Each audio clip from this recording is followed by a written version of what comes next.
Hey guys, welcome back to another new blog. তোমাদের সবাইকে আরও একবার ওয়েলকাম জানাই আজকের এই ব্লগে। তো মাই লাইফ প্রসূন থেকে আমি তোমাদের সকলের পরিচিত প্রসূন চলে এসেছি আর একটা ব্লগ নিয়ে।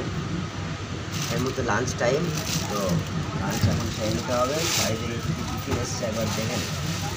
আসলে কী করেন তো বস, ওই ভালো টিফিন যদি হয় বা একটু ভালো সুস্বাদু রান্না যদি হয় তাহলে বেশ ভালো লাগে ব্যাপারটা। খাওয়ানোই অর্ধ ভোজনম, কথাটা আছে।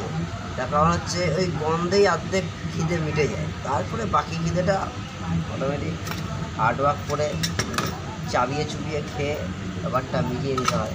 তো আজকে আছে ঝিঙে দিয়ে ডাল, রয়েছে উচ্ছে ভাজা, রয়েছে কারকল ভাজা, রয়েছে শাপলার বটি। ঠিক আছে, মেয়েকে অতটা দেখাতে পারবো না আজকে, কারণ আজকে একটা এক্সারসাইজ আনতে ভুলে গেছি বাড়িতে, তাই তো। তো ব্যাপারটা হচ্ছে যে আমরা খেতে কতটা ভালোবাসি, আমরা কি খেতে ভালোবাসি এবং কীভাবে খেতে ভালোবাসি। খাবারের অনেক পার্ট আছে। কেউ মানুষ খাচ্ছে আর কেউ খাবার খাচ্ছে, তাই না? তো দেখো বস, মানুষ তো খেতে পারবো না, খাবারই খাই। মতো বড় যোগ্যতা আমার হয়ে ওঠেনি।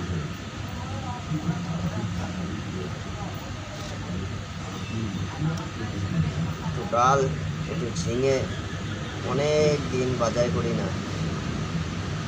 প্রায় আগের মাসে বাবার সাথে বেরিয়ে বাজার করলাম, তার আগে প্রায় 7-8 মাস ধরে বাজার করা টোটালি বন্ধ হয়ে গেছিলো।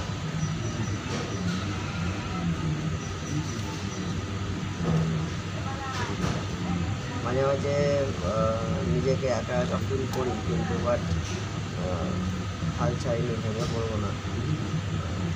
যেটা হওয়ার সেটা হবে লাইফে, সেটাকে আমি না চেঞ্জ করতে পারবো না, তুমি চেঞ্জ করতে পারবে, কেউ করতে পারবে না। তাই বেকার মতো নেগেটিভিটি হয়ে কোনো লাভ নেই।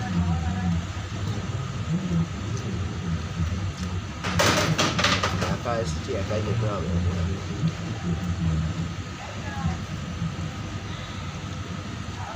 আগামী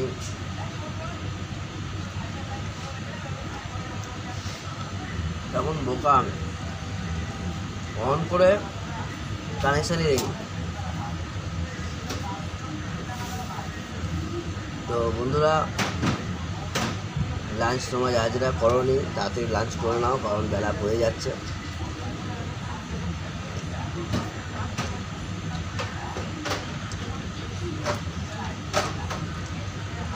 ভেবেছিলাম রান্নাটা খুব একটা ভালো হবে না, বাবা ভোলেনাথের আশীর্বাদে, বাবা ভোলেনাথের কৃপায় দেখো কি সুন্দরভাবে খাচ্ছি।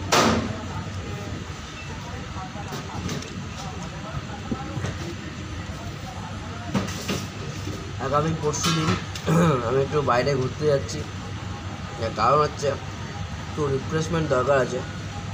মেন্টালি ভাল লাগছে না বাড়িতে, মানে একঘেয়ে হয়ে গেছে লাইফটা পুরো।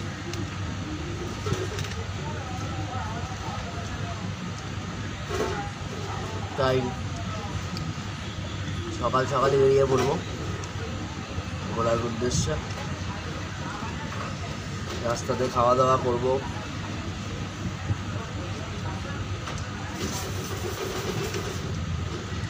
রাস্তাতে রিলস বানাবো, ব্লগ করবো, জোরদার মস্তি করবো পরশুদিন। মাসে 2-1 দিন মজা করা দরকার, তাই না? আবার মজা বেশি হয়ে গেলে মুশকিল আছে।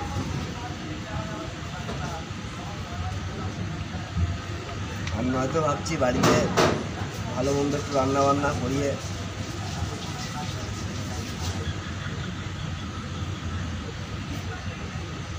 মাকে বলে একটু পোলাও করতে, আর একটু কষা কষা পাঁঠার মাংস করতে।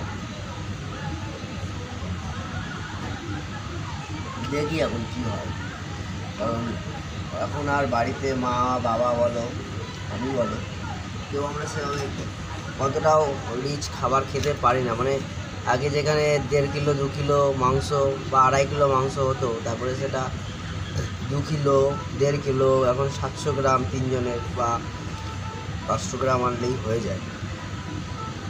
তো বুঝতেই পারছো। আর ভাবছি পাঁঠা আমি এ মাসে পরশুদিন পাঁঠার মাংস এনে বাড়িতে রান্না করাবো এবং বাড়িতে খাওয়া দাওয়া করবো পাঁঠার মাংস ভাত। আর যাই হোক,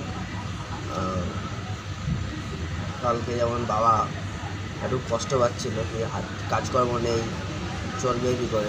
যে আমি যা কামিয়েছি, তুমি এতদিন যা কামিয়েছো, তো আমি তো তোমার পয়সায় খেয়েছি, আনন্দ করেছি, ফুর্তি করেছি। তো আমি যখন ইনকাম করছি, তুমি আমার পয়সায় খাওয়া দাওয়া করবে, আনন্দ করবে, কি এটাই তো ন্যাচারাল হওয়া দরকার। আমাকে কি বলেছি যে আমার পয়সাটা তোমার পয়সা না বা কিছু, এনজয় ইয়োর লাইফ। তো যাই হোক, ব্যাপারটা সেটা নয়। এখন যেমন লাঞ্চ ফোন আজকে আসেনি, ভাবছিলাম বকখালি যাবো, বকখালিতে একটু রিলস করতে পারবো, কিন্তু আমাকে সেই দিনই ফিরে আসতে হবে বা ওই পরের দিন সকালে ফিরে আসতে হবে। তো জার্নিটা খুব হয়ে যাবে।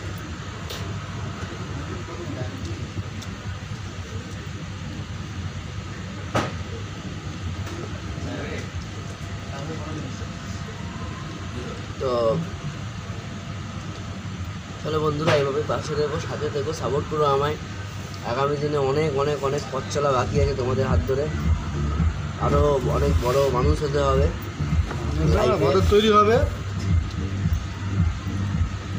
মানুষ তো হয় না, বাদর তৈরি হচ্ছে। একটা বড়ে বাঁশ।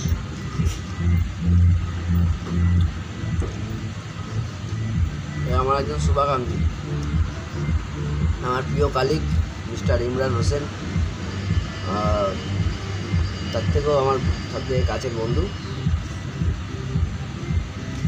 দুজনের মধ্যে একজন হবে। দেখো, লাইফে একা কখনো থাকা যায় না। লাইফে চলতে গেলে কাউকে না কাউকে তোমাকে সাথী করে নিতে হবে।